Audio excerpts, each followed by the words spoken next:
Almost 12 years after the beloved original, Space Marine 2 seems to be building upon everything that made Space Marine exciting, satisfying, and brutal. Here's everything you need to know about Warhammer 40k Space Marine 2. Like we alluded to at the top, Space Marine 2 is a continuation of the 2011 game of the same name, and for a refresh on the events of that game, make sure to keep an eye out for our story recap video. You have saved us. Rise, Guardsmen. You saved yourselves.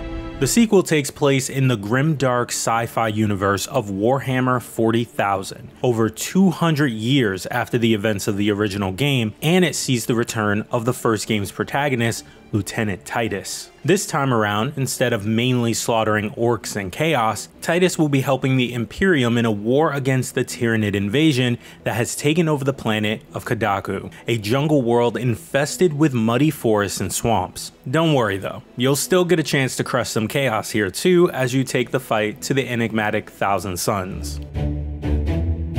Space Marine 2 is a third-person action game that blends long-ranged firefights with brutal melee combat. Coverless gunplay can be used to thin hordes or target enemies' weak points, but always be prepared to switch from ranged to melee combat, all of which is seamless and satisfying. New to Titus's fighting style is the ability to block and parry incoming attacks. Depending on the enemy and their strength, a perfect parry or dodge to one of these attacks will either instantly kill the foe, stun them, or allow you to retort with a gun strike. Executions are vital to the flow of combat, as each one will refill a portion of your armor. Previously, in the original Space Marine, executions would heal you, but this time around, health is returning through the use of consumable stims that must be found throughout the level, forcing you to be more mindful of your resources even as you charge into the fray. Adding to this, Titus can also now catch enemies in the air and slam them into the ground.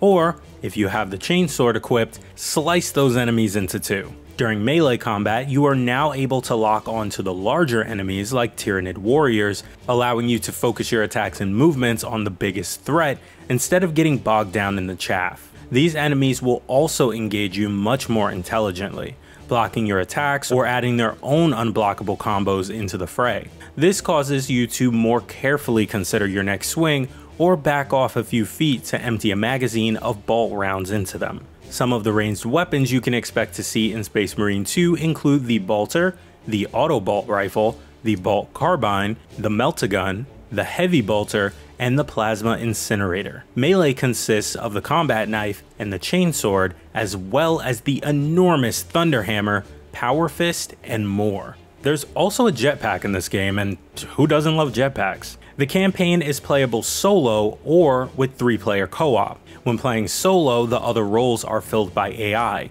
and in our hands-on preview of the game, Dave Jewett described the AI as more useful than he expected, and quote, "They seem effective in combat but also have their own abilities and can support in a pinch by picking you up off your feet should you get downed in combat." All three characters control exactly the same, aside from their ultimate-like fury abilities. And why 3-player co-op instead of 4? Well, Saber Interactive's brand and creative manager, Jan Francois, told PC Gamer that 4-player co-op simply made the game way too easy. Outside of Space Marine's main campaign is Operations. This is a 3-player PvE mode in which players will drop into a map and tackle a variety of objectives, from battling swarms of enemies to taking on bosses and mini-bosses. There will be 6 maps for Operations at launch, and if you want, the mode can be played solo. The other mode outside the campaign is the PvP multiplayer mode Eternal War.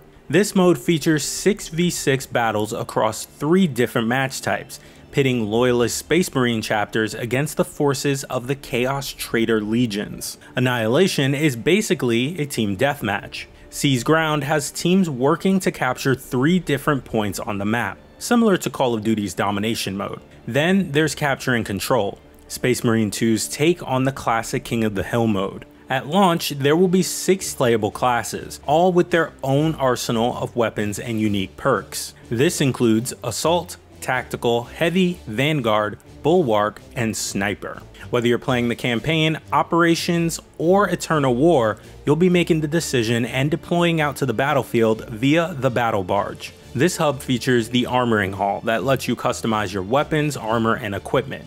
You'll also find trials here that can be completed for rewards. Space Marine 2 is being developed by Saber Interactive and published by Focus Entertainment. It was announced with a cinematic trailer at the 2021 Game Awards, followed by a gameplay reveal at the show in 2022. A release window of winter 2023 was announced during Summer Game Fest 2023 before the game was delayed into 2024. The game was built on Saber's proprietary Swarm engine, which was originally developed for the large hordes of zombies in 2019's World War Z. Warhammer 40,000 Space Marine 2 will be released on September 9, 2024 for PS5, Xbox Series X and S, and PC via Steam and the Epic Games Store. There are 3 versions of the game for you to choose from: the Standard Edition, the Gold Edition, and the Ultra Edition. The Standard Edition costs $70 and comes with the base game as well as a special pre-order bonus. The Gold Edition costs $100 and comes with everything in the Standard, as well as a Season Pass and 4-day early access. The Ultra Edition costs just $10 more than the Gold, and the only difference is the inclusion of the Ultramarines Champion Pack. Aliens, space, power armor, and lots of blood. That's everything you need to know about Warhammer 40k Space Marine 2. For more on the game, including tips, guides, and our review, keep it locked to GameSpot.